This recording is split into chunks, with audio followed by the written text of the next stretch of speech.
We are doing our presentation on the chapter titled The Moon Lady. The main characters present in this chapter are Ying Ying St. Clair, Amma, Lena St. Clair, and the Moon Lady.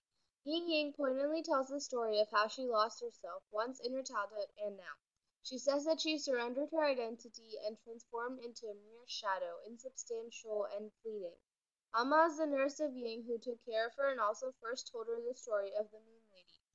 Lena St. Clair is Ying's daughter, who has also lost the ability to speak up for herself by completely surrendering herself to her husband's orders. The Moon Lady is a fictional character from a fairy tale that Ying heard in her childhood, and she is symbolic of a woman's selfishness and darkness within. Now the plot of the story. Ying Ying recalls those earlier years when she ran around, free-spirited, talking what she had in mind. Ying Ying gets thrown into a flashback, which dates back to 1918, to the day of the Moon Lady. Ying Ying is 4 years old. It was a hot summer day, and her mom was dressing her up for the upcoming boat ride on the Tai Lake. All her family was over at her house, but Ying Ying is an impatient shell and couldn't handle the wait. Her half sisters and her go to the courtyard to enjoy a mooncake while waiting. This is where Ying Ying is able to connect with her shadow. On the boat, Ying Ying wakes up early from her midday nap and manages to get her clothes dirty with blood and fish skulls, as fish are being taken apart for the meal. While on the boat, Ying Ying spends some of her time observing the attempts of a bird catching fish. At this point in the chapter, her behavior is compared to that of a hungry cat, waiting its turn to catch its prey. This demonstrates the curious and whimsical nature that, at this moment, Ying Ying possesses. The comparison also helps to show a sharp contrast between her older and younger selves. While younger Ying Ying seems to be more carefree and open with her opinions, her older self has lost sense of who she is and really does things for her own enjoyment. This loss of self leads to the disconnection that she has with her. Amma finds her. She is furious that the new dress is ruined and leaves Jing Ying in undergarments, who waits for some clean clothes.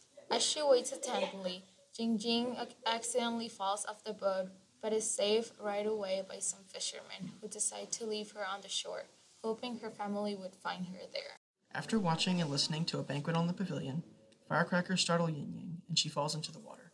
While she struggles to breathe and stay above water, a snake wraps around her body and squeezes her like a sponge. Since the snake is considered to be one of the five evils, this comparison shows how the weight of conformity drains her of her true self. Just like a sponge, she is easily shaped and manipulated by her environment. Her mother and nurse repeatedly make attempts to try to keep Yin Yang from doing certain things or acting a certain way. This pressure influences the creation of the question she wishes to ask the Moon Lady. While hitting on a bush, she begins to listen to a play which was telling the story of the Moon Lady. After the play is over, Ying Ying approaches the Moon Lady, and as she tells her desires and dreams, the Moon Lady becomes a man. Ying Ying was never the same after that night. After all these years, she finally remembers her dream. It was to be found. Two motifs present throughout this chapter are the shadow and the fish catcher bird. Ying's mother admonishes Ying when she is running after a dragonfly and tells her that ladies should not run. She says that if a lady is still enough, the dragonfly will come to her.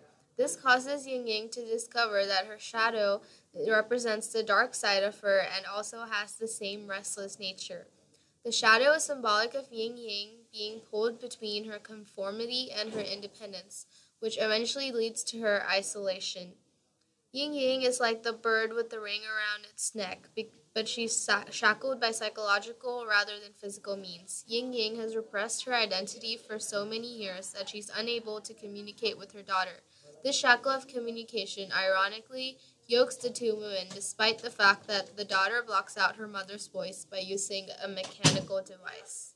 The theme seen throughout this chapter of Joy Luck Club revolves around the loss of individuality and the knowledge of oneself. This can be seen through Ying Ying's transformation from an open and playful child to an adult so reserved about everything that she is unable to communicate with